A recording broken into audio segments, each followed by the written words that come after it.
મિત્રો આપણા ત્યાં એક તેતર વિયણો છે અને તેતરના અંડા પણ બતાવીશું. કુંડાની અંદર તેતરે અંડા આપે છે અને એના માટે ઘર પણ બનાવી લાવ્યા છીએ. ઘર પણ બનાવીશું.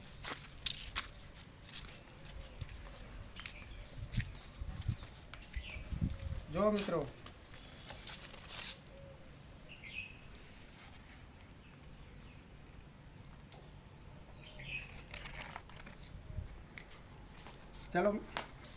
ચલો મિત્રો, એની માટે આપણે આ છાંયો કરીશું ઘર.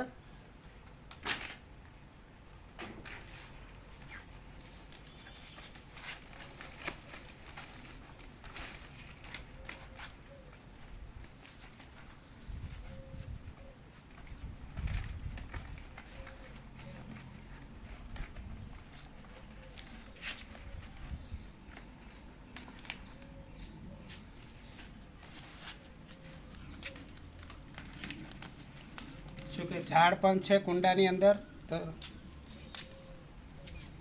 કુંડાની અંદર ઝાડ પણ છે, તો ઝાડ પણ ના તૂટવું જોઈએ એટલા માટે આપણે તેતરનું ઘર બનાવ્યું છે. કેવું લાગ્યું મિત્રો તેતરનું ઘર? લાઈક, કોમેન્ટ અને શેર કરજો.